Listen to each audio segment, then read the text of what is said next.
Trans 7 telah disusupi menjadi sarang-sarangnya Wahabi, menjadi sarang-sarangnya Jamaah Takfiri, menjadi sarangnya jihadis HTI.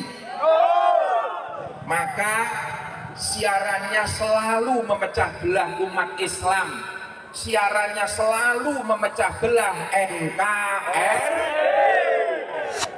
Ada apa di balik Trans 7 yang selalu ngutak-atik amaliyah Ahlus Sunnah wal Jamaah? Hasanah program Trans 7 itu mengharamkan ziarah kubur, membid'ah-bid'ahkan amaliyah kita diam, kita tidak pernah marah. Tapi begitu yang disenggol kiai kita, maka wajib hukumnya kita marah hari ini. Agar presiden paham bahwa ini ada bahaya disintegrasi, bahaya yang akan memecah belah rakyat, mengadu domba antara umat dengan masyarakat. Untuk bersama-sama menuntut Trans 7 untuk ditutup selama-lamanya.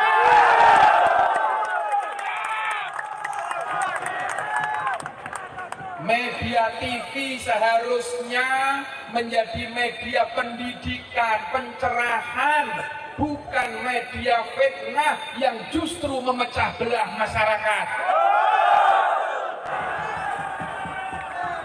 Kita juga akan menegaskan sikap.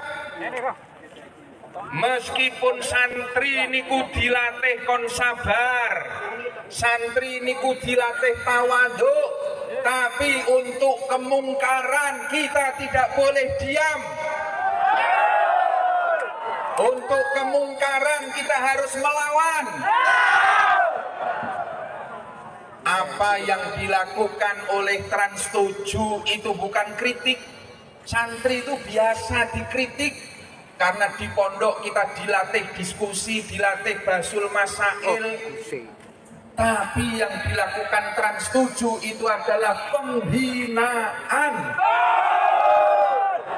Penghinaan kiai-kiai kita, kepada pesantren kita dan tradisi, adab, akhlak. Itu yang kita lakukan untuk para alim ulama kita. Karena pondok pesantren, para kiai adalah benteng-benteng Ahlus Sunnah wal Jamaah. Pondok pesantren dan para kiai-kiai adalah bentengnya NKRI. Pondok pesantren dan para kiai adalah bentengnya moral akhlak bangsa Indonesia.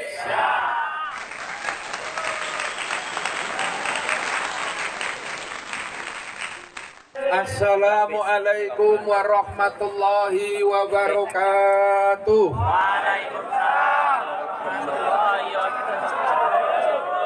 Bismillah, alhamdulillah, wassalatu wassalamu ala rasulillah wa ala alihi wa ashabihi wa mawalah, amma ba'dah.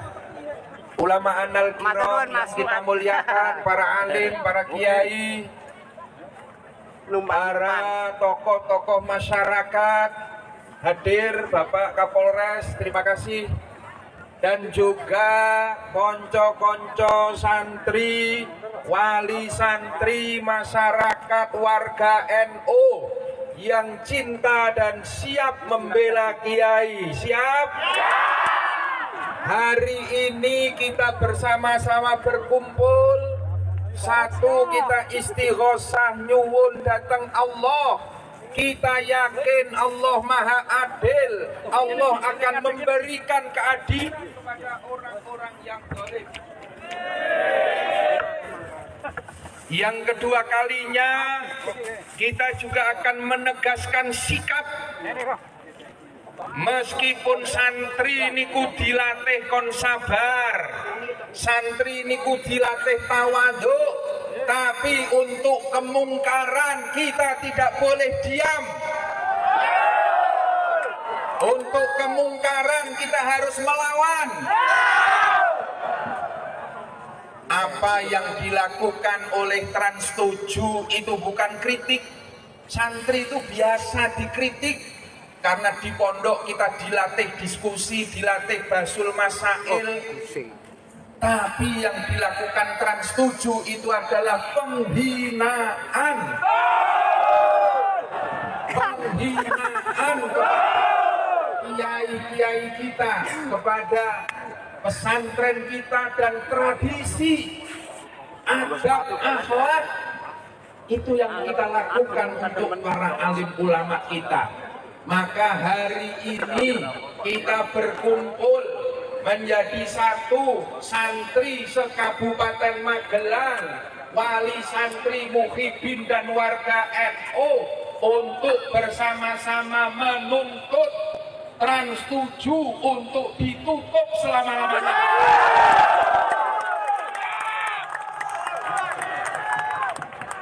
Media TV seharusnya menjadi media pendidikan, pencerahan, bukan media fitnah yang justru memecah belah masyarakat. Media yang memecah belah masyarakat juga yang harus kita waspadai. Ada apa di balik Trans 7 yang selalu muta-atik amaliyah Ahlus Sunnah wal Jamaah. Hasanah program Trans 7 itu mengharamkan ziarah kubur, membid'ah-bid'ahkan amaliyah kita diam, kita tidak pernah marah. Tapi begitu yang disenggol kiai kita, maka wajib hukumnya kita marah hari ini. Tapi saya minta dulur-dulur sedoyo tetap menjaga ketertiban. Sanggup? Menjaga keamanan. Sanggup? Nanti sampaikan aspirasi kita ke DPRD agar nanti sampai ke DPR RI dan sampai kepada Presiden, agar Presiden paham bahwa ini ada bahaya disintegrasi, bahaya yang akan memecah belah rakyat, mengadu domba antara umat dengan masyarakat. Ini bahayanya di situ. Trans 7 telah disusupi menjadi sarang-sarangnya Wahabi, menjadi sarang-sarangnya jamaah takfiri, menjadi sarangnya jihadis HTI.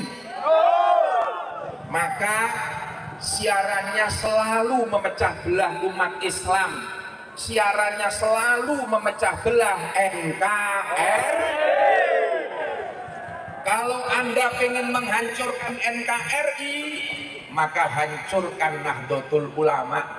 Kalau ingin menghancurkan Nahdlatul Ulama, hancurkan dulu pondok-pondok pesantren, jauhkan umat dari para kiai. Itu strateginya. Karena pondok pesantren, para kiai adalah benteng-benteng Ahlus Sunnah wal Jamaah. Pondok pesantren dan para kiai-kiai adalah bentengnya NKRI. Pondok pesantren dan para kiai adalah bentengnya moral akhlak bangsa Indonesia. Sing penting awak dewi bareng-bareng bismillah, niat ingsun menjaga marwah para ulama kita, niat ingsun menjaga marwah pondok-pondok pesantren kita. Insya Allah apa yang kita lakukan hari ini akan tercatat menjadi amal jihad dan fisabilillah. Harap ndadekake barokah manfaat ilmu kula panjenengan sedoyo. Allahumma amin. Saya mau cerita tentang NU. NU kata orang Madura, Nahdlatul Ulama. Jadi pakai ejaan lama, NU. Kalau kata teman saya, Cak Nanto, ini ketua pemuda Muhammadiyah, ini teman saya, di Madura itu 90% itu agamanya Islam, 10%-nya Muhammadiyah katanya. Ini kata Cak Nanto ini. Jadi saya sering sudah menyampaikan di beberapa media sosial, Bu, sebenarnya bahwa ada salah seorang akademisi dari Harvard University namanya Phil Caruso. Phil Caruso ini adalah Tillman Scholar, nggak perlu saya ceritakan lah apa itu, nggak mungkin ngerti juga. Jadi Phil Caruso ini mengatakan bahwa satu-satunya tonggak yang hari ini, jadi gini ceritanya, ini banyak yang mempertanyakan, kok saya tidak menemukan tulisan itu? Karena memang ini diterbitkan dalam sebuah jurnal terbatas dari Harvard University di Amerika. Nah, saya membacanya itu di Amerika. Jadi mungkin tidak dirilis ke sini karena memang di situ pada akhirnya ketika muncul wacana Islam Nusantara, Phil Caruso ini diserang.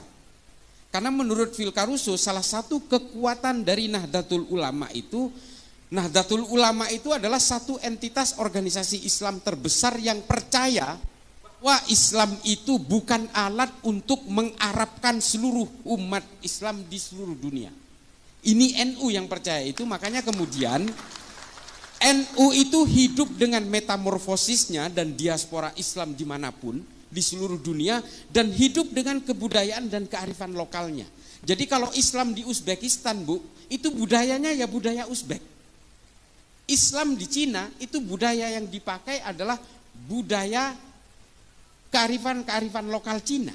Suku Hui dan termasuk orang-orang Cina di mana namanya di daerah-daerah provinsi bagian barat Cina, itu kebudayaannya kebudayaan Cina. Nah, kalau kita perhatikan dari bagaimana orang Islam ini kemudian menyebar dan kemudian menjaga budaya-budaya lokal itu supaya tidak keluar dari maqasidus syariah, ini sebenarnya pesannya Nabi. Kita tidak boleh percaya bahwa Islam ini adalah instrumennya Allah untuk mengarabkan manusia. Kita tidak boleh percaya itu. Islam ini bagi siapapun. Mau orang Islam di Brazil di pedalaman Amazon sana itu boleh memeluk Islam dengan berbagai situasi sosial circumstancesnya. Ini bahasa akademisnya. Dengan berbagai lingkungan sosialnya. Lalu kemudian Nabi menganjurkan kita supaya Islam ini menjadi agama yang bisa menjadi rahmat bagi seluruh umat manusia dan seluruh alam semesta sampai hari kiamat. Artinya apa? Kita tidak boleh terpaku kepada satu budaya saja. Tidak boleh. Yang kita maksud dengan Islam Nusantara itu adalah Islam dalam konteks budaya, bukan dalam konteks hukum-hukum fikih yang mengikat. Lalu kemudian ditanya, oke, kalau orang NU mau naik haji berarti jangan ke Mekah dan Madinah. Itu adalah hukum-hukum agama yang mengikat. Kita tetap ke sana, orang Syiah aja naik hajinya ke Mekah juga kok. Masa orang NU naik hajinya ke tempat lain? Enggak. Konsep yang dinamakan dengan Islam Nusantara ini yang nerangkan, yang orang Islam di Indonesia kok nggak ngerti-ngerti sih. Justru yang menerangkan ini orang Amerika namanya Phil Caruso. Menurut Phil Caruso, salah satu kekuatan NU itu adalah bahwa dia bisa melebur ke dalam budaya apapun tanpa harus menjelek-jelekkan perbedaan di antara seluruh umat manusia di Indonesia. Ini kelebihannya NU. Ini menurut Phil Caruso, bukan kata saya. Dan kata Phil Caruso juga, NU tidak pernah punya riwayat memberontak dan melawan kepada negaranya sendiri. Coba, ini NU kata Phil Caruso. Makanya kemudian NU itu menjadi satu kekuatan tunggal di Indonesia yang kemudian ada sekoci-sekoci di sekitarnya, ada Muhammadiyah, ada Persis, ada Al-Irsyad. Al-Irsyad zaman dulu bukan yang sekarang. Al-Irsyad yang sekarang udah tercemar. Ini direkam kan? Biar jadi perhatian lah, nggak apa-apa. Al-Irsyad zaman dulu isinya itu adalah para habaib yang tawaddu. Hari ini Al-Irsyad sudah tercemar dengan paham-paham ideologi transnasional yang mengajarkan orang untuk menjahiliahkan orang, membid'ahkan orang dan sebagainya. NU tidak pernah gelisah dengan keimanan orang, Bu. Kita tidak dididik untuk kemudian membenci orang yang berbeda. Kita tidak pernah dididik untuk menjadi seperti itu. Saya lahir di keluarga pesantren, saya lahir dari kalangan Nahdien, hingga hari ini saya tidak pernah diajari untuk membenci, mencaci maki, mencelakai, membinasakan orang lain yang berbeda. Tidak pernah. Nah, itu yang kemudian menjadi kandungan utama dari NU. Nah, kemudian NU ini menjadi tonggak yang sangat penting di negara ini. Kenapa? Nah, ini tinjauan secara empiris dari yang dilakukan oleh Phil Caruso dalam penelitiannya, karena berangkat dari penelitian terhadap Densus. Bapak Ibu sekalian, Phil Caruso mengatakan Densus telah berhasil mengatasi gerakan-gerakan radikal, ekstrim dan teror di Indonesia, tapi tidak bisa ditiru oleh negara lain. Nah, ini ditulis sampai sekarang masih ditulis oleh salah satu website namanya Middle East Institute, MEI. Ada itu, kalau mau di googling bisa baca. Nah, ini tulisan Phil Caruso yang mengatakan Densus itu berhasil mengatasi gerakan teror di Indonesia, tapi tidak bisa ditiru oleh negara lain. Somalia itu mati-matian mau niru Densus, nggak bisa. Karena apa? Kata Phil Caruso, karena negara lain tidak bisa meniru Densus karena negara lain tidak punya NU. Baca, kalau saya disangkain ngecap, baca tulisan, googling aja Phil Caruso, PHILCARUSO, baca di situ, muncul paling awal di situ. Nah, ini bisa dibaca, artinya apa? Karena tidak punya NU. Apa coba? Mengapa NU itu kok seolah-olah betul-betul dianggap paling penting di negara ini? Sok penting gitu? Enggak juga. Banser itu, saya kenapa nangis tadi waktu apel Banser, Bu? Saya itu betapa bangganya. Wallahi tallahi billahi, saya betul-betul begitu bangganya saya melihat tadi apel Banser. Saya membayangkan kalau Mbah Hashim hidup hari ini. Coba bayangkan betapa bangganya dengan barisan serbaguna ini, dan betapa bangganya dengan kalangan muslimat dan juga berbagai banom-banom NU yang sudah mekar. Ketika NU berdiri tahun 1926 itu harus pura-pura membuat acara haulnya Mbah Holil di Surabaya. Ini berdirinya NU tahun 26 itu, sampai harus berpura-pura. Hari ini kita bisa bergerak terbuka, bisa apel di lapangan alun-alun Magelang dan sebagainya. Ini betul-betul barokah para ulama. Nah, Banser ini jumlahnya 7 juta, Bapak Ibu sekalian. Ini soheh ini. Karena Gusmen kebetulan teman saya. Ini soheh karena berdasarkan data, 7 juta. Polisi jumlahnya 463 ribu. Tentara kurang lebih 1 juta. Coba bayangin, taruhlah Banser itu nggak punya senjata. Taruhlah misalnya Banser itu mau ngelawan polisi dan tentara yang jumlahnya 1.500.000 orang. Karena tidak bersenjata, Banser itu taruhlah menang maju aja, ngegeruduk aja gitu. Taruhlah mati itu 3,5 jutanya, separuhnya. 3,5 juta Banser itu bisa menguasai negara ini atas nama Nahdlatul Ulama. Apakah Nahdlatul Ulama mau? Gak mau. Kita tidak diajari untuk berkhianat terhadap negara ini. Tidak diajari untuk itu. Kelompok lain sudah pernah melakukan pemberontakan, Bu.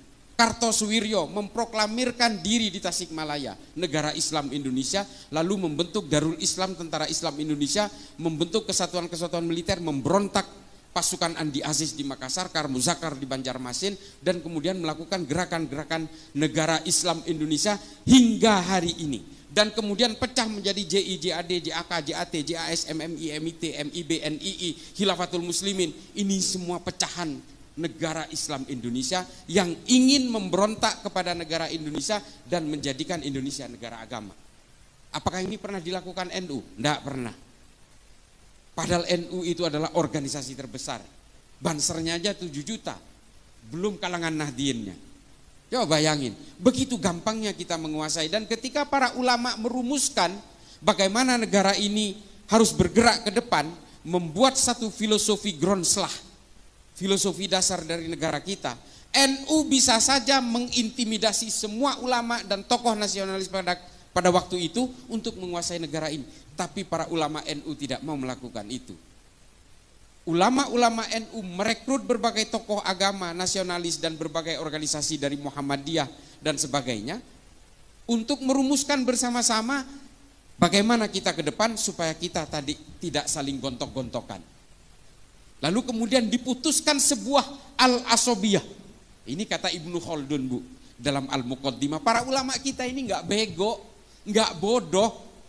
Beliau itu membuat rumusan bersama itu berdasarkan rujukan pemikir-pemikir Islam abad pertengahan. Namanya Ibnu Khaldun, namanya Abu Bakar Ahmad Ad-Dinawari. Ada kitab namanya Al-Mujalasah wa Jahirul Ilmi yang membahas tentang bagaimana membela negara. Dan kemudian merumuskan Pancasila dengan Bhinneka Tunggal Ika, yang kemudian setelah kita teliti hari ini ternyata terilhami dari tulisan Ibnu Khaldun dalam Al-Muqaddimah pada abad ke-13. Coba, ulama kita ini nggak begitu aja memikirkan itu. Oh, kemudian kalau kita berpikir hari ini al-asobiyah itu adalah Pancasila, ya itulah hasil rumusan para ulama. Karena dulu Nabi ketika menguasai Madinah, beliau langsung membuat satu piagam Madinah sebagai tonggak kesepakatan bersama antara suku Aus dan suku Hazrat, pribumi dan pendatang yang kemudian disatukan dalam Muhajirin dan Ansor, dan menyatukan orang-orang Nasrani dan orang Yahudi menjadi satu entitas bersama bernama negara Madinah dengan piagam Madinah. Piagam Madinah ini mengatur apa? Mengatur hak dan kewajiban yang sama antara orang-orang yang berbeda, ya. Lalu kemudian mengatur juga semua bahwa manusia siapapun di Madinah, harkat dan martabatnya harus semuanya diakui tanpa melihat latar belakangnya, suku maupun agamanya. Nah, dari sini kemudian memecah dua pemikiran tadi yang saya sebutkan. Abu Bakar Ahmad Ad-Dinawari menulis Al-Mujalasah wa Jahirul Ilmi, merumuskan itu. Artinya apa? Membela negara itu adalah hukumnya wajib. Ini juga yang kemudian oleh Mbah Hashim ditekankan kepada kita, kita semua adalah fardhu ain dalam membela negara. Ini semua sanadnya mengalir dari Kanjeng Nabi. Lalu kemudian ada seorang mu'allaf tiba-tiba ujuk-ujuk umur 40 mengenal Islam, namanya Felix Yao, mengatakan membela tanah air tidak ada dalilnya dalam Islam. Saya katakan sedikit kasar, ini goblok namanya. Salah satu korban perang Uhud itu namanya Mukhairik, orang Yahudi. Hanya 2 kitab sejarah yang menerangkan Mukhairik ini sudah memeluk Islam ketika ikut perang Uhud, tapi 8 diantaranya yang lain mengatakan dia masih Yahudi. Mukhairik ini adalah seorang pemuka agama Yahudi, kalau di Yahudi itu namanya rabi. Dia adalah seorang rabi. Perang Uhud itu terjadi hari Sabtu. Karena hari Sabtu, Mukhairik ini dilarang oleh keluarganya. Kamu ini hari ini adalah hari Sabat. Orang Yahudi tidak boleh keluar rumah. Tapi Mukhairik mengatakan, saya harus membela Nabi karena selama ini Nabi telah melindungi kita. Kaum minoritas seperti kita dilindungi oleh Nabi, maka ketika Nabi berperang saya harus ikut. Mukhairik memaksa keluar untuk berperang bersama Nabi dalam perang Uhud, lalu kemudian Mukhairik gugur. Tapi sebelum Mukhairik berangkat ke perang Uhud, Mukhairik meninggalkan catatan fatwa waris kepada keluarganya bahwa 3 kebun kurma dan 51% dari 51 bagian dari seluruh harta saya, kalau saya mati di perang Uhud, serahkan kepada Nabi. Nah, 2 kebun kurma dan 1 kebun anggur, kalau dalam Tarikh At-Tabari disebutkan. Ini kemudian ketika gugur Mukhairik dalam perang Uhud, semua harta yang difatwa wariskan ini diserahkan kepada Nabi. Lalu Nabi membuat lembaga wakaf pertama di dunia, Baitul Mal pertama di dunia, untuk menyantuni janda-janda perang dan anak-anak yatim karena korban perang. Nah, Baitul Mal pertama yang dibuat oleh Nabi ini modalnya dari mana? Dari orang Yahudi yang namanya Mukhairik. Ini loh yang dimaksud bahwa semua orang punya hak dan kewajiban yang sama dalam satu negara, menjunjung tinggi kesepakatan bersama yang bernama Pancasila yang pada zaman Nabi disebut Piagam Madinah. Ini Bapak Ibu sekalian. Jadi ajaran-ajaran yang dilakukan oleh para ulama NU untuk merumuskan Pancasila sebagai dasar negara ini tidak ujuk-ujuk. Pemikiran Ibnu Khaldun ini kemudian dipakai oleh Adam Smith, John Locke, John Maynard untuk merumuskan demokrasi modern hari ini. Pemikiran-pemikiran tentang dunia kapital, bagaimana aliran modal dipegang negara untuk mengaktifkan UMKM, pedagang kaki lima dan sebagainya. Ini berawal dari pemikirannya Ibnu Khaldun dalam Al-Muqaddimah. Gak mungkin baca, udahlah saya baca sampean dengerin aja. Tapi kalau mau tertarik, baca Al-Muqaddimah, komplit tentang politik, ekonomi, sosial dan sebagainya. Karena Ibnu Khaldun ini juga seorang ahli sejarah, Ibnu Khaldun juga seorang polimath, ahli dalam segala hal. Nah, dulu pemikir Islam itu Bu, semuanya polimath. Polimath ini artinya adalah bisa apapun. Ibnu Sina itu selain ilmu kedokteran, dia juga bisa mengukur jarak antara bulan dan matahari. Ini Ibnu Sina ini. Hari ini oleh orang-orang Wahabi dikafirkan karena dia orang Persia. Coba. Ini nanti akan saya bahas sedikit di bagian terakhir. Lalu kemudian Al-Khawarizmi, orang Persia yang juga hari ini dikafirkan. Dia yang menciptakan angka 0 dalam matematika. Namanya Al-Khawarizmi, orang Islam Bu. Yang menciptakan kamera di HP ini, itu orang Islam pertama kali menulis dalam sebuah kitab namanya Al-Haya. Al-Hayah ini tidak dihargai di Arab, kemudian dibawa ke Jerman, lalu kemudian dirumuskan di Jerman, sehingga yang kita kenal hari ini yang menciptakan lensa pertama itu orang Jerman. Itu orang Islam semua. Ya tapi jangan salah juga Bu, yang menciptakan ateisme pertama kali, orang yang tidak percaya Tuhan, itu juga orang Islam juga. Jadi keilmuan dalam Islam itu kemudian berkembang dalam berbagai hal, dalam sains, dalam sejarah, ekonomi, filsafat dan sebagainya. Kita ada Tabrizi, Rumi, Imam Ghazali, Ibnu Rushd, kita mengenal tahafud al-falasifah, tahafud at-tahafud, fihi ma fihi. Ini adalah karya-karya monumental para pemikir Islam pada zamannya. Tapi ada juga orang-orang Islam yang mengeluarkan pemikiran-pemikiran ateis. Abul A'la Al-Ma'arri, Abu Bakar Razi, Al-Mukaffa. Ini semua adalah pemikir-pemikir awal yang kemudian pemikirannya dibawa ke Eropa, dirumuskan oleh Darwin, oleh Feuerbach, oleh Ernest Bloch, oleh Karl Marx dan sebagainya. Tapi kemudian 3 orang ini menjadi murtad. Mati dalam keadaan murtad. Yang 2 dipenggal, yang 1 mati karena sakit. Abul A'la Al-Ma'arri ini mati dalam umur 91 tahun karena pemikiran-pemikirannya akhirnya dia terasing.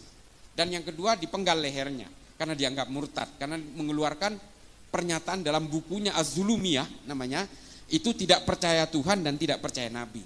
Nah ini nggak usah kita ikutin, saya hanya cerita aja bahwa bagaimana keilmuan dalam Islam itu berkembang pada abad pertengahan itu, yang kemudian mengilhami berbagai pemikir-pemikir Islam hari ini.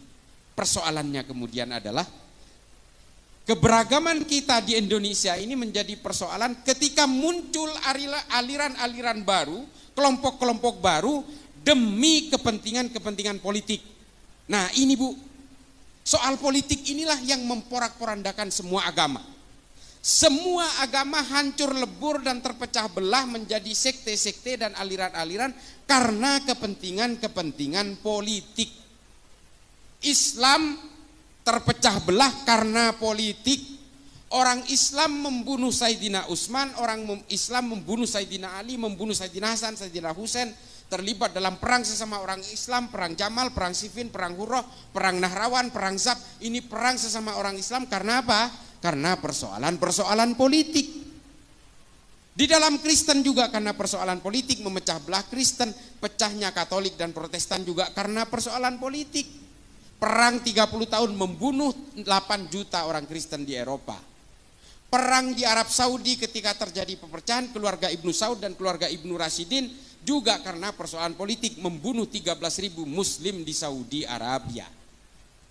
Dan perang-perang yang lain yang membunuh puluhan ribu orang Muslim, para sahabat dibunuh oleh sahabat yang lain dalam perang Hurrah, keturunan Nabi dengan keturunan Nabi yang lain, zuriyah dengan zuriyah saling berperang dalam perang Zab untuk kepentingan-kepentingan politik. Kepentingan-kepentingan politik inilah kemudian yang memecah belah kita hari ini. Ada 2 kelompok Wahabi Salafi. Ini saya selalu bawakan, ini saksinya dari Densus. Kami ini senantiasa bertemu dengan tangkapan-tangkapan teroris Bu. Sama pemahamannya, ziarah kubur haram, musik haram, ini haram, wayang haram, haul haram, tahlilan haram, semua diharamkan. Kalau hari ini masih ada orang-orang Wahabi Salafi yang masih sejuk-sejuk, itu awal-awal aja. Produk akhirnya nanti jadi teroris juga. Karena semua diharamkan, semua musuh, semua kafir, semua takfir, dan semuanya orang-orang jahiliyah. Aswaja itu diplesetkan menjadi warisan jahiliyah. Aliran sesat warisan jahiliyah. Ini di mata mereka. Padahal di kita Aswaja itu adalah Ahlus Sunnah wal Jamaah. Nah ini ada teman saya dari Gus Ulil dari Wonosobo, Gus Ulil Albab. Ini dari Batsul Masailnya Nahdlatul Ulama. Ini teman saya baru lihat, sorry.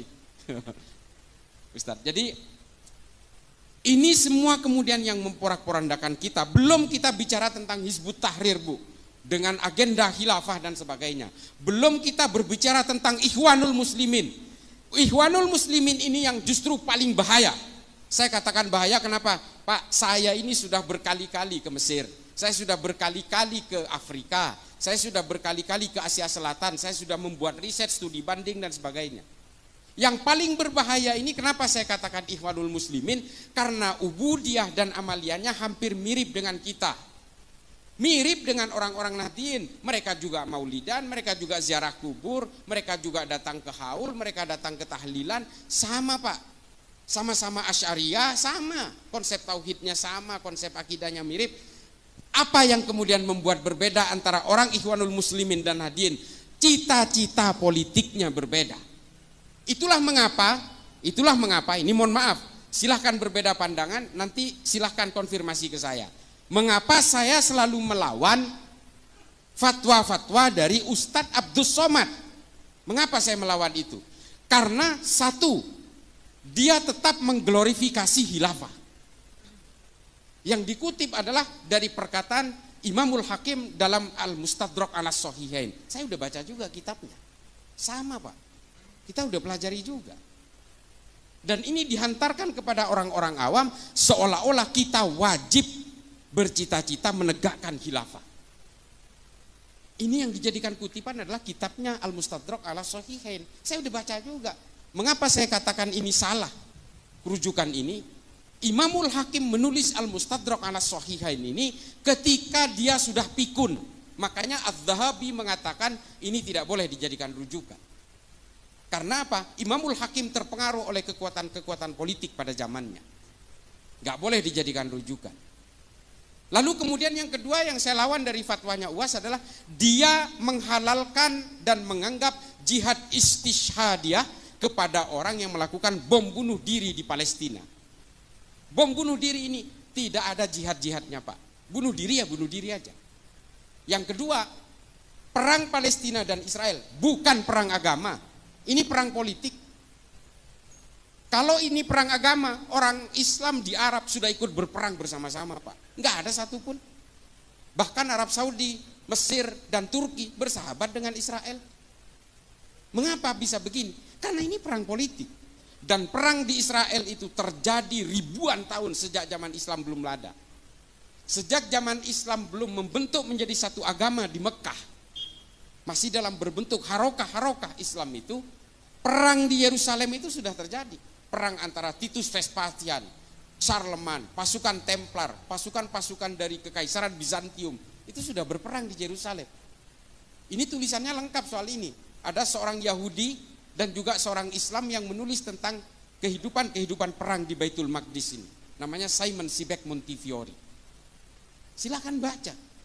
Artinya perang antara Palestina dan Israel ini bukan hanya terjadi hari ini, sudah terjadi berabad-abad yang lalu.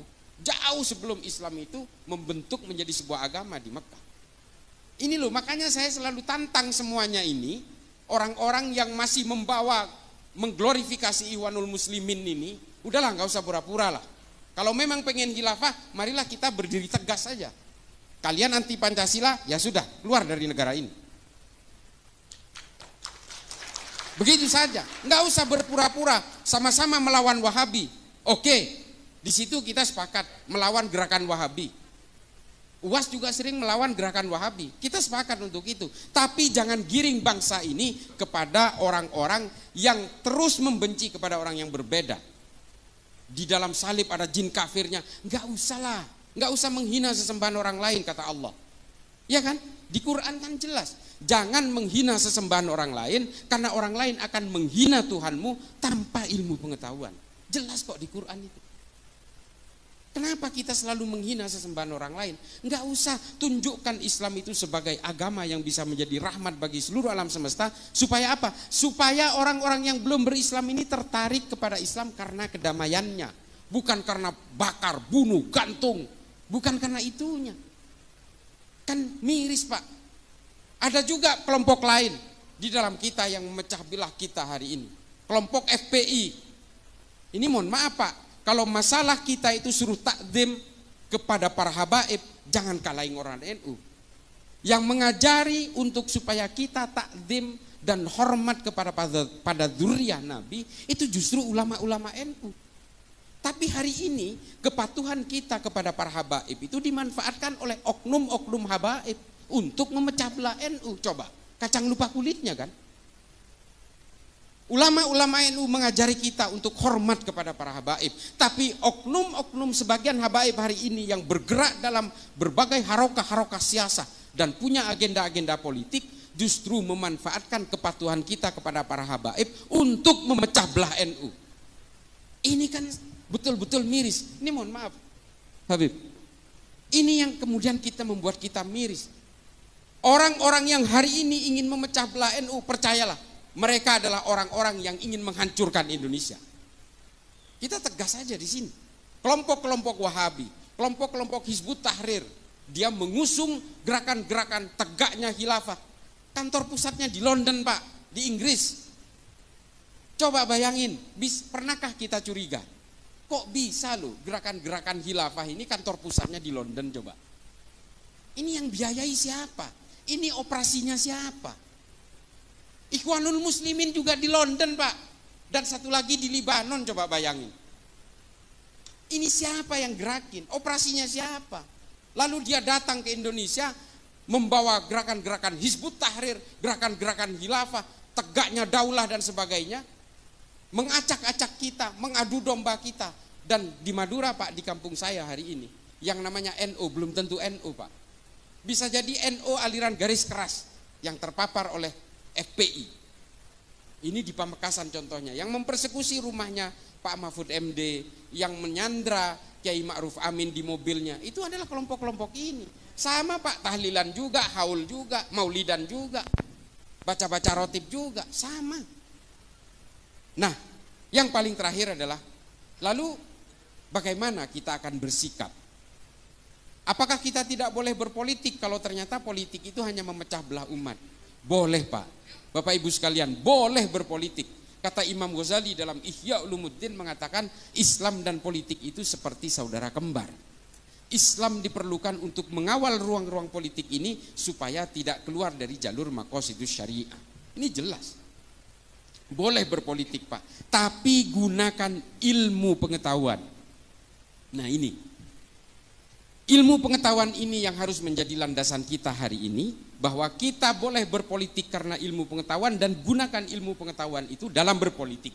Ini jelas. Makanya saya bukan karena sesama Madura Pak, saya senang sekali dengan Pak Mahfud MD. Pak Mahfud MD ini legislatif sudah, yudikatif sudah, sekarang ada di eksekutif.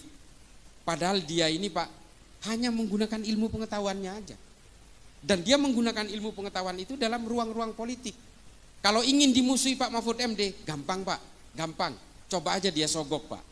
Dimusuhi seumur hidup. Demi Allah, ini banyak cerita soal itu karena saya dekat dengan beliau. Wallahi, banyak orang yang mau nyogok beliau Pak, terutama ketika kasus-kasus terakhir-terakhir ini, supaya dia diam jangan bersuara. Dimusuhi semua itu yang berusaha nyogok itu. Mulai dari polisi, tentara, semua dimusuhi. Karena menurut dia ini orang nggak amanah. Kalau dia udah pejabat negara tapi dia mau nyogok saya, berarti ini nggak amanah. Dimusuhin Pak. Ini Pak Mahfud. Nah, banyak tokoh-tokoh dalam Islam yang berpolitik karena ilmu pengetahuan.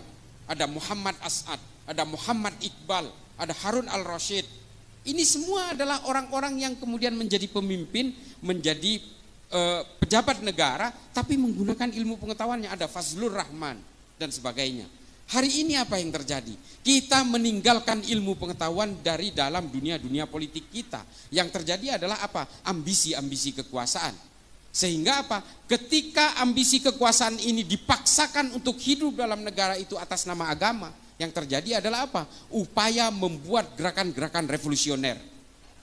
Karena apa? Kita terilhami oleh para pemikir-pemikir politik dalam Islam seperti Muhammad Qutb, Said Qutb dan sebagainya. Hasan al-Banna, ini yang kita ilhami hari ini. Sehingga apa yang kita lahirkan hari ini? Abu Bakar Ba'asyir, Oman Abdurrahman, Abu Bakar al-Baghdadi, Osama bin Laden, ini Aiman al-Zawahiri. Ini yang kita lahirkan hari ini. Kita tidak lagi melahirkan Ibnu Sina, Al-Farabi, Al-Kindi, Al-Khawarizmi, Tabrizi, Rumi, Imam Ghazali. Kita tidak lagi Ibnu Khaldun. Kita tidak lagi melahirkan mereka-mereka ini semua. Yang kita lahirkan adalah orang-orang yang mengglorifikasi kekerasan, pembunuhan, perang dan sebagainya. Upaya-upaya revolusi, gerakan-gerakan toli'ah. Nah, ini kan miris, Pak. Islam itu pernah berjaya karena ilmu pengetahuan, bukan karena politik. Itu lihat di YouTube saya dengan Bang Akbar Faisal. Saya bisa buktikan itu semua secara empirik dan historik. Kita tidak pernah berjaya dalam dunia politik. Kalau kita berjaya dalam dunia politik, sampai hari ini mungkin politik Islam sudah berjaya di mana-mana. Tidak, Pak. Di Granada tumbang abad ke-14. Kekhalifahan Turki Utsmani tumbang 1924. Dan akhirnya yang terjadi apa hari ini? Monarki-monarki di negara Arab yang masih mengatasnamakan Islam. Padahal semua itu adalah untuk kejayaan keluarganya mereka. Kejayaan dinasti-dinasti. Ini bukan politik Islam, ini politik keluarga aja. Seperti Ibnu Saud, di Qatar, Kuwait, ini kan keluarga semua. Nah, ini kan mulkan-mulkan yang sebenarnya hanya mengatasnamakan Islam, tapi sebenarnya nggak Islami juga. Orang-orang dari kerajaan-kerajaan Kuwait, Qatar dan sebagainya, kalau ke Eropa mereka pakai bikini juga, Pak. Bu, mereka pakai bikini juga. Ya artinya mengumbar aurat juga. Sama, karena mereka memang tidak Islami. Ini adalah kekuasaan-kekuasaan politik. Makanya Islam ini hanya bisa dijayakan sama seperti ketika Baitul Hikmah di Baghdad. Ketika Baghdad menjadi epicentrum peradaban dunia. Mari anak-anak kita rangsang untuk memajukan ilmu pengetahuan dalam Islam. Belajar semua keilmuan dalam Islam yang sangat ini seperti samudra, Bu. Saya ini sampai sekarang Bapak Ibu sekalian, saya itu baca buku itu 1000 halaman per bulan. Ini ada ajudan saya ini. Saya itu di mobil, di rumah, di kantor kadang-kadang, di pesawat, saya selalu baca buku. Karena saya meyakini dengan membaca buku, saya bisa menularkan kepada generasi-generasi berikutnya. Islam ini kalau menjauh dari ilmu pengetahuan dan hanya mendekat kepada kekuasaan-kekuasaan politik, pada akhirnya Islam ini tidak akan menarik. Yang membuat orang menarik itu adalah ilmu pengetahuan. Orang cinta kepada Islam karena Ibnu Sina banyak. Pemikiran Ibnu Sina dalam ilmu anatomi tubuh dipakai sampai sekarang. Angka 0 dalam matematika yang dikeluarkan Al-Khawarizmi dipakai sampai sekarang. Coba, ilmu-ilmu aljabar dan sebagainya. Pemikiran-pemikiran Ibnu Sina tentang astronomi, tentang astrologi dan sebagainya, ini dipakai sampai sekarang. Ilmu tentang biologi, tumbuh-tumbuhan, ini ditulis dalam kitab An-Nabat oleh Abu Bakar Ahmad Ad-Dinawari. Sampai sekarang dipakai tentang ordo klasifikasi tumbuh-tumbuhan. Ini dari Islam semua, Bu, Bapak Ibu sekalian. Makanya kembalikan kejayaan Islam ini lewat ilmu pengetahuan. Kalau dengan politik kita hanya bermimpi tentang perang, bagaimana melakukan proses negosiasi politik di tingkat elit, bagaimana berbagi konsesi kekuasaan dan sebagainya. Enggak jauh-jauh dari situ. Dan ketika satu negara itu dikuasai oleh kelompok Islam, percayalah nanti akan berperang dengan sesama kelompok Islam. Di Afghanistan sudah terjadi, Bu. Taliban menguasai atas nama Islam, tapi kemudian muncul musuh dari aliansi utara, muncul musuh dari ISIS Khorasan. Karena selalu begitu, Bu. Kekuasaan yang mengatasnamakan agama pada akhirnya terjebak dalam firqoh-firqoh yang berbeda-beda. Kelompok-kelompok yang berbeda. Karena apa? Dari tafsir-tafsirnya di Islam itu sudah berbeda-beda. Dari mazhab sudah berbeda-beda, dari manhaj sudah berbeda-beda. Makanya ketika kelompok Islam itu menguasai satu panggung politik, biasanya perpecahan terjadi. Yang satu ingin begini, yang satu ingin begitu. Pada akhirnya apa? Yang satu semua ingin diakomodasi, perang satu sama lain sesama Islam. Ini sudah terjadi. Sunni dan Syiah itu pecah karena persoalan politik. 1400 tahun belum selesai permusuhannya sampai hari ini. Nah, jadi Bapak Ibu sekalian, kalau ingin memajukan Islam, rangsang anak-anak kita, cucu-cucu kita untuk belajar tentang ilmu pengetahuan, tentang basis-basis era digital segala macam. Algoritma-algoritma digital, algoritma-algoritma berbagai pemikiran-pemikiran yang bersifat lebih ke depan, visioner ke depan. Ini berikan kepada anak-anak kita. Demikian, mudah-mudahan nanti bisa ada tanya jawab. ini mudah-mudahan bisa menjadi manfaat bagi saya pribadi yang fakir ilmu ini, dan juga bisa bermanfaat bagi Bapak Ibu sekalian. Akhiran ihdinas siratal mustaqim wallahul muwaffiq ila aqwamit thoriq. Assalamualaikum warahmatullahi taala wabarakatuh. Waalaikumsalam warahmatullahi wabarakatuh. Masya Allah, daging banget gitu ya ngajinya ya Gus. Masya Allah, luar biasa sekali. Dan mungkin ada kesempatan kita untuk sesi tanya jawab dulu. Mungkin satu atau dua Gus berkenan untuk bisa menjawab pertanyaan dari para jamaah pada yang berkesempatan kali ini telah hadir. Siapa yang mau tanya kepada Gus Islah? Ada mungkin mbak-mbaknya ya? Oke, bisa. Mas Panitia mungkin kita bisa dibantu dengan mic dari FOH, mungkin bisa bantu satu mic ya. Oke, yang putri ditahan dulu ya. Yang putra sekarang, ada nggak nih yang putra mau tanya? Ya, mana? Oh Bapak ya, oke Bapak ada pertanyaan, baik.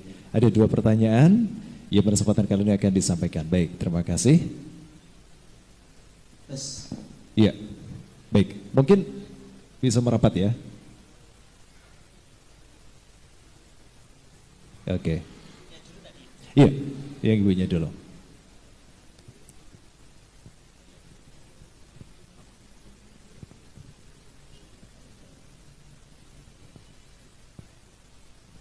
Sebelumnya alamat status dosen. Assalamualaikum warahmatullahi wabarakatuh. Waalaikumsalam warahmatullahi wabarakatuh. Nepangaken kawula ati perwakilan dari PC ISNU Kabupaten Magelang. Alhamdulillah ketuanya juga dari Untidar Pak Ibrahim, matur nuwun sanget. Untidar menika saged rawuh Pak Profesor niki kula perwakilan nggih.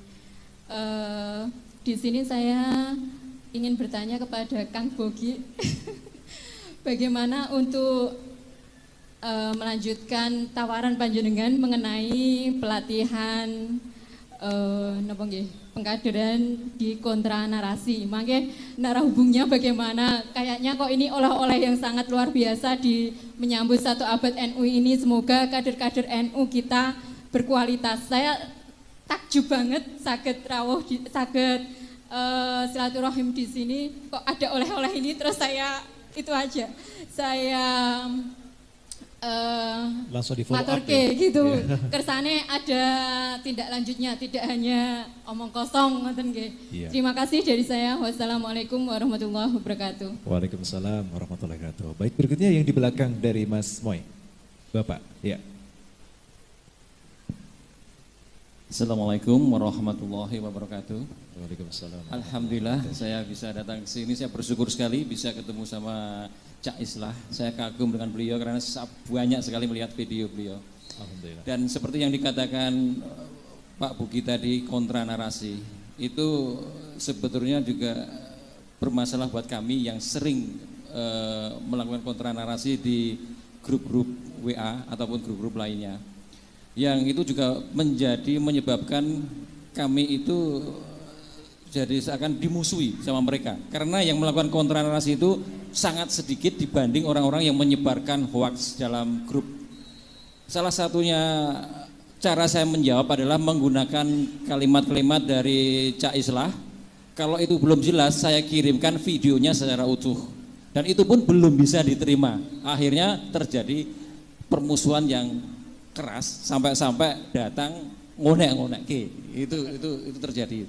Ya, itu mungkin juga karena yang pingin melakukan kontra narasi itu berpikiran alah gitu aja kok repot nengke wae. Nah, sebetulnya kelemahan dari kita khususnya warga NU itu untuk melakukan kontra narasi itu mungkin berpikir ngene iki wis ayem. Atau mungkin juga bahan ilmu untuk menjawab itu juga kurang, karena kemungkinan mereka itu banyak yang terlatih, yang didoktrin sama ustadz-ustadz mereka di mana pengajian yang mereka ikuti itu banyak ilmu yang digunakan untuk mereka melakukan penyerangan-penyerangan terhadap pemerintah ataupun Islam yang tidak sepaham dengan pemikiran mereka. Yeah. Pertanyaannya Bapak mohon Ya. izin. Yang jadi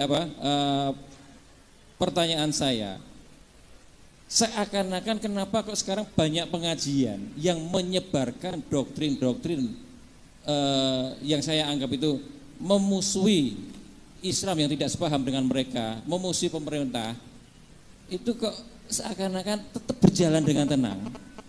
Khususnya adalah yang di lingkungan universitas. Saya banyak bertemu dengan anak-anak yang dulunya dia itu rajin mengikuti pengajian saat kuliah. Setelah selesai kuliah itu jadi orang yang keras.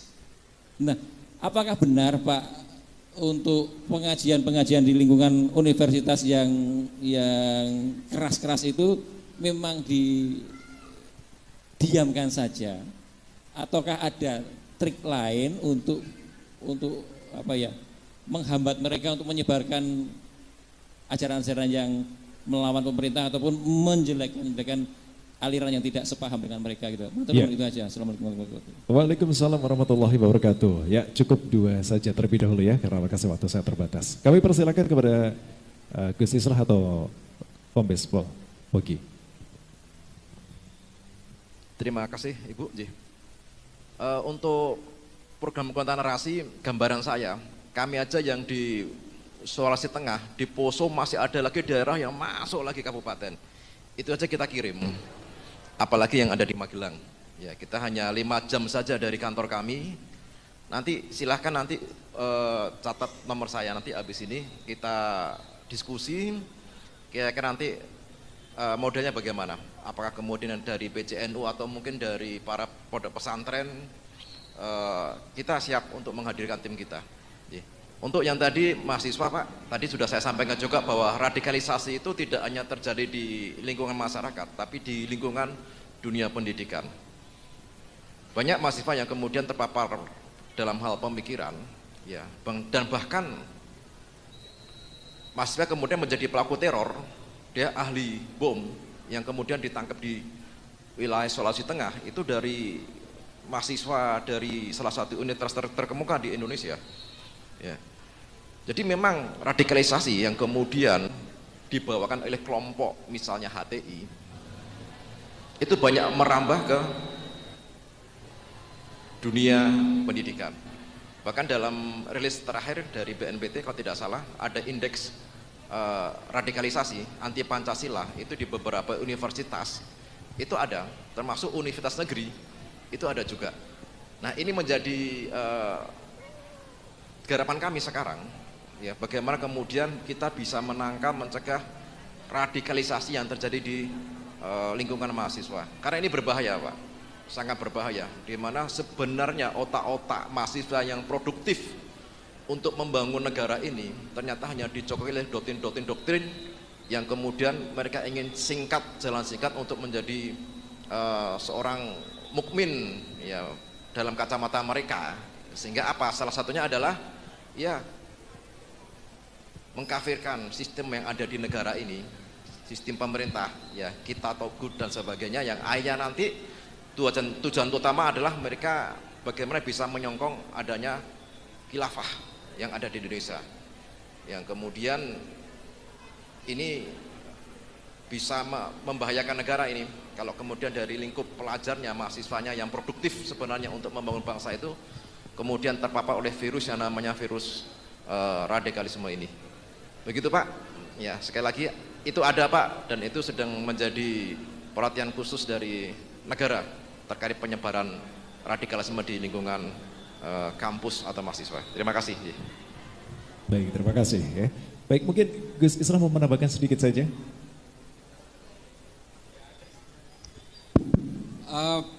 Terima kasih Pak. Saya kalau pelatihan itu sebenarnya ini harus dilayani nih.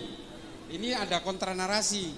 Nah, biasanya kalau ada training tentang algoritma digital ya, Mas Bogi istilahnya, itu biasanya juga dikasih bantuan device biasanya ya, gadget satu, handphone apa gitu untuk mengglorifikasi berbagai ideologi-ideologi kebangsaan.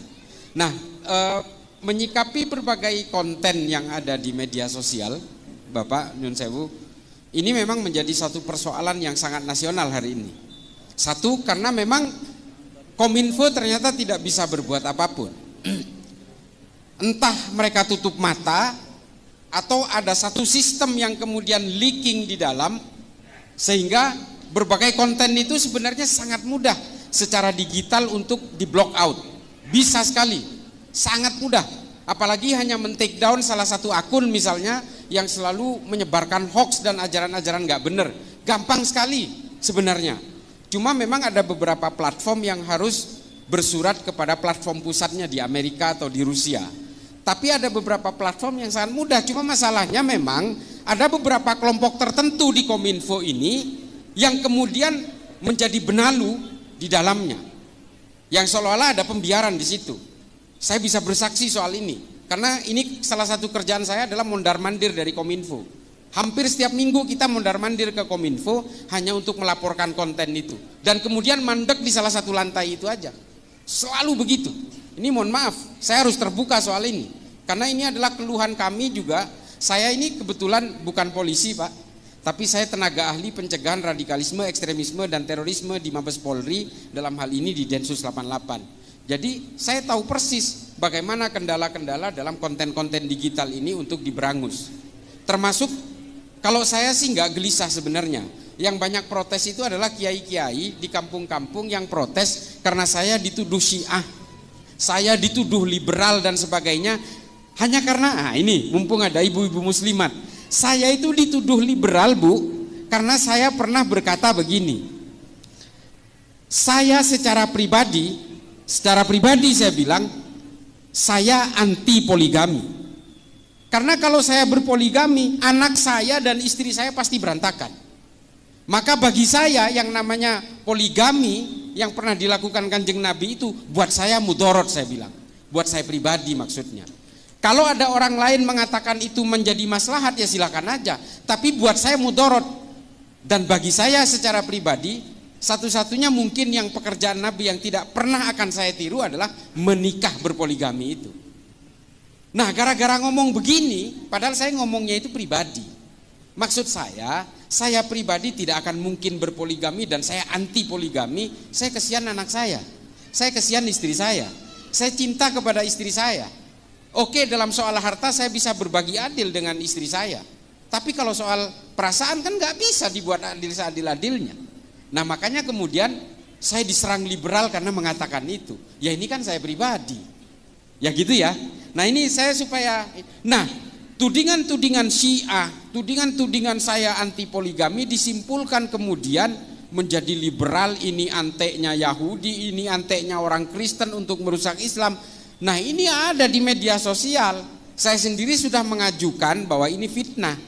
Saya melaporkan ke polisi, percuma juga. Orang kalau membenci Bu, tidak bisa dihentikan dengan pemenjaraan. Benci ya benci aja gitu. Yang bisa membuat mereka itu tidak benci adalah kesadaran di dalam sanubari dan di dalam nuraninya mereka. Makanya saya tidak mau laporin mereka ke polisi, tapi atas usulan dari para kiai di daerah-daerah, terutama dari kiai-kiai NU, Gus ini bahaya buat sampean, nanti sampean karena ini disampaikan berkali-kali bahwa sampean ini Syiah, sampean liberal, nanti pada akhirnya banyak orang yang percaya. Nah ini saya mengajukan take down terhadap konten-konten ini saja. Ini tidak pernah dilaksanakan oleh Kominfo. Untungnya yang men-take down itu Allah. Yang paling getol menyerang saya Syiah dan liberal itu ada kiai, katanya kiai, menurut saya bukan. Itu di Jember, nama akunnya Benteng Akidah. Ternyata dia meniduri 14 santrinya dan satu ustadahnya, namanya Fahim, sekarang udah di penjara. Ternyata Allah yang men-take down dia, nggak perlu Kominfo. Karena yang menyuarakan bahwa saya ini dibiayai oligarki, saya ini Syiah, saya ini liberal, ini orang ini pertama kali. Hanya untuk menghujat saya, dia membuat 6 konten di YouTube-nya, coba bayangin. Hanya untuk menghujat saya. Ya alhamdulillah, Allah mungkin yang tidak terima, akhirnya ditunjukkan oleh Allah kepada kita semua kejahatan dia. Dan ternyata memang dia punya masalah dengan persoalan-persoalan nafsu seksualnya ini. Akhirnya ya diringkus sama polisi ya kita sih tidak mau ingin membuka aib saudara-saudara kita, tapi pada akhirnya kita itu jangan pernah tertipu oleh jubah-jubah agama. Jangan pernah tertipu oleh mereka yang membajak kesalehan-kesalehan. Karena kita semua ini sejatinya adalah pendosa. Kita semua ini adalah pendosa. Yang tidak punya dosa itu hanyalah nabi. Jangan kemudian kita merasa paling suci dan kemudian kita merasa berhak untuk menghakimi orang lain bahwa orang lain pasti masuk neraka, kita pasti masuk surga. Janganlah.